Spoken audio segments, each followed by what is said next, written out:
Hello, this is Dr. Jewel Williams here with our author moment.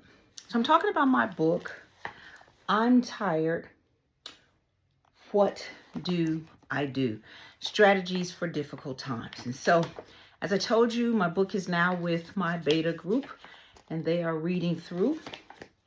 And so I just want to jump on and tell you a few things.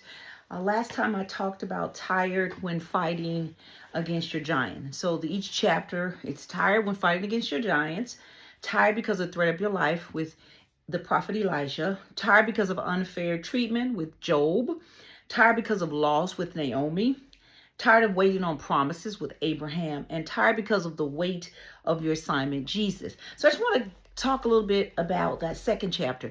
I'm tired because of the threats on your life. Now I'm reading a little bit of that scripture that's in that chapter. It's coming from 1 Kings chapter 19, verses 1 through 4. I'm not reading the entire, but just a couple of the verses. And I'm reading from the New Living Translation. And this is what it says. Ahab told Jezebel all that Elisha had done and how he had killed all the prophets with the sword. Then Jezebel sent a messenger to Elijah saying, "So may the gods do to me and more also, if I do not make your life as the life of one of them by this time tomorrow."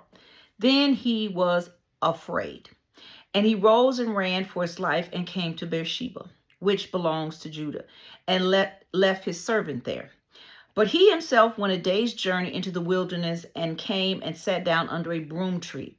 And he asked that he might die, saying, "Is it enough? Now, O Lord, take away my life, for I am no better than my father." And so, tired because of the threat on your life. Now, if you know anything about the prophet Elijah, he had just won this battle against all of these prophets of Baal.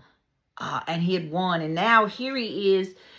He goes from being up against all these many false prophets to one person, Jezebel, and he became afraid of his life. You might ask, well, why? Well, sometimes the threats that we face, even though they seem like if you went through one thing, you should be able to get through another, sometimes it's not all that easy. Think about it this way. Elijah came up against prophets of Baal. They were false prophets. But by him being a prophet, he kind of was like, you know what, I'm on equal standing. They're prophets like I'm a prophet, and I am going to be able to stand up against them. And because I know they're false, I'm going to be able to overcome because God is on my side. Did he think God was not on his side with Jezebel? I don't think that's the truth. But you have to also understand who Jezebel was. Jezebel and Ahab were the authority. This was the king and the queen. You didn't just roll up on a king and a queen. There was some consequences to doing battle with a king or a queen. So they sat in a different principality. They sat in a different power. And so he became tired because of the threats. Here he was, this principality. That's this word we use. This person of an influence. This person sitting in a seat, which was Jezebel. She's sitting in this queen seat. And if you know anything about the times, you didn't just say, okay, we're tired of this king, we're tired of this queen. You didn't impeach them.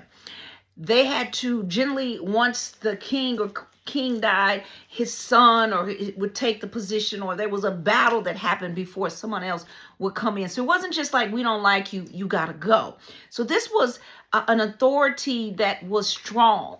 And so he began to feel threatened. And what did he do? He ran for his life. How many of us, when we've come into battles where we might have just won great victories and now you're running in another season? Well, I just want to come and encourage you, first and foremost, don't let the enemy trick you into feeling like something is wrong with you, or you're not what I thought you was this strong, or I thought you was that. No.